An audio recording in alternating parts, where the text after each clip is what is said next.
السلام عليكم. لا تنسوا الإعجاب بالفيديو والاشتراك في القناة تشجيعا لنا لنستمر بنشر المزيد إن شاء الله. الحمد لله رب العالمين والعاقبة للمتقين ولا عدوان إلا على الظالمين، وأشهد أن لا إله إلا الله وحده لا شريك له، وأشهد أن محمدا عبده ورسوله. أما بعد، waxaan kusoo jirnay duruustii axaadiista nabiga sala allahu calayhi waaalihi wasalam.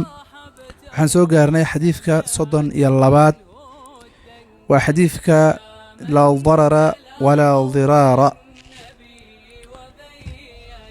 can abi saciidin waxaa laga wariyey sacd bni maalik bni sanaan alkhudriyi ahaa radia allahu canhu, allah ka raadli noqdee, wuxuu yidhi ana rasuula allahi sala allahu calayhi wasalam, rasuulka alle qaala wuxuu yidhi laa darara, dhib ma jiro islaamka iyo shareecada dhexdooda, wax dhiba ma jiro.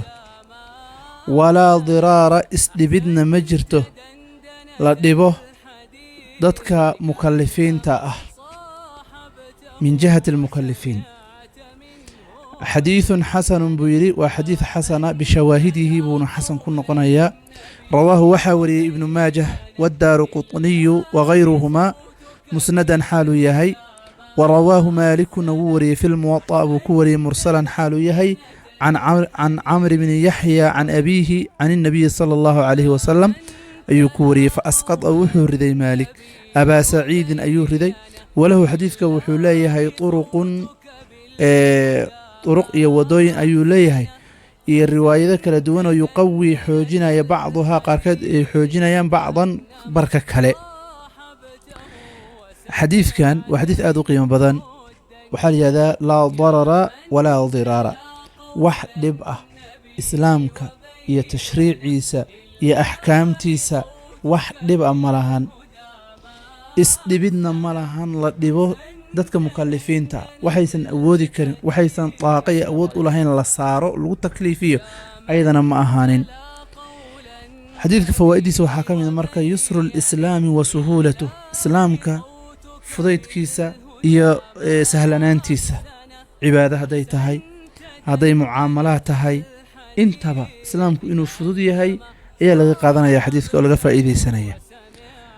dararka waxaa la yidhaahdaa qofka inuu dhibo kayrkii isagoo ula qasdahayo inuu dhibo, kaasaa waxaa la yidhahdaa dhib.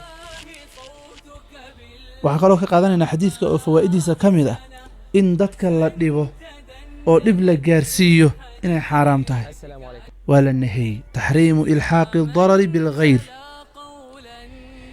intaasaan uga gudbaynaa xadiidkaas. xadiidka kale alxadiid athaalitث wahalaaثuun, xadiidka 33 can ibni cabaasin waxaa laga wariyey radia allahu canhumaa, asagii abihi allah ka raadli noqday, ana rasuula allahi sala allahu calayhi wasalam qaala wuxuu yidhi, waa xadiidka loo yaqaano albayinatu walyamiin. yaa bayinada iyo markhaatiga laga rabaa, yaa dhaarta laga rabaa. xadiidka ka waramo oo caddaynahayo, xadiidta caddaynaysa mid ka mid ah.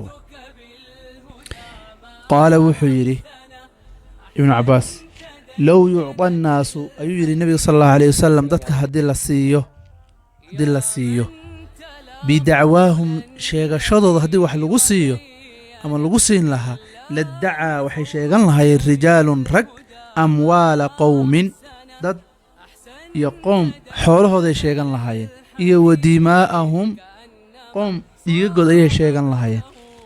laakin albayinatu, markhaatigu cala almuddaci, midka wax sheeganaya korkiisa ayay ahaatay bayinadu.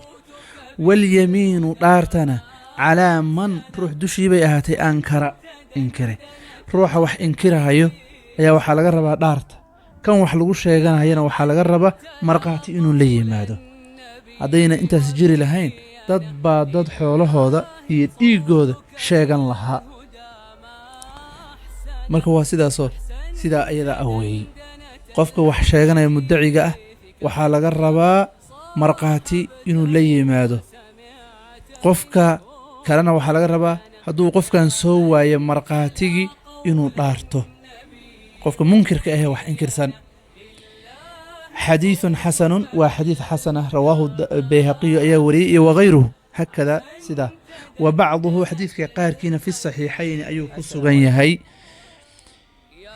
نعم حديثك فوائدي سوحا كمده إسلامك سيدو ugu dadaalayo xuquuqda xifdinteeda maal leh dhiig leh intaba حرص الإسلام على حفظ الحقوق waxaa kaloo xadiidka ka faa'iidaysanaynaa bayinada iyo marqaatiga inay dushiisa tahay cala almuddaci midka mutaalibka ah ayaa daliilka laga rabaa wax sheeganayo wax xoojinayo inuu keeno wa min albayinati ashuhuudu bayinada la sheegaya waa shuhuud u qirto waxa uu sheeganayo runnimadooda inuu keeno way waxaa kaloo xadiidka ka faa'iidaysanaynaa shareecadu inay u timid liximaayaةi amwaali الnaasi wa dimaa'ihim inay ilaaliso dadka xoolahooda iyo dhiigooda inay ilaaliso waxaa kaloo xadiidka ka faa'iidaysanaynaa qofka qaadiga ah ee wax xukumahayo inuu cadaalad ku xukumo qofka sheegashadiisa uusan waxba ugu xukumin uu baaro bayinadii uu dhaha keen uu tadabuco uu hubsado caddaysto taasaa laga rabaa taasaa marka waxay keenaysaa inuu xukunka si cadaalad ah uu u dhaco oo qofku wuxuu sheegtaba aan loo saarin nacam low yucطa annaasu binabi sal alla alay slam dadka haddii la siin lahaa bidacwaahum sheegashadooda la dacaa rijaalun rag ayaa waxay sheegan lahaayeen amwaala qowmin qoom maalkooday sheegan lahaayeen iyo wadimaa'ahum iyo dhiigagooda laakiin ilbayinatu markhaatigu cala almuddaci ayuu korkiisa ahaaday walyamiinu dhaartana calaa man ruux dushii bay ahaatay ankara inkiray asalku waa sida laakiin waxaa jirta shareecada meelo qofka munkirka ah uu yeelanahayo uu noqonayo muddaci uu noqonayo sida mas'alatu alqisaama oo kaleeto oo lowth iyo calaamada iyo wax loo wadato iyo masaa'il kale oo badano abwaabta fiqiga ah ayaa loogu noqon karaa هذا وبالله التوفيق وصلى الله وسلم على نبينا محمد وعلى آله وصحبه وسلم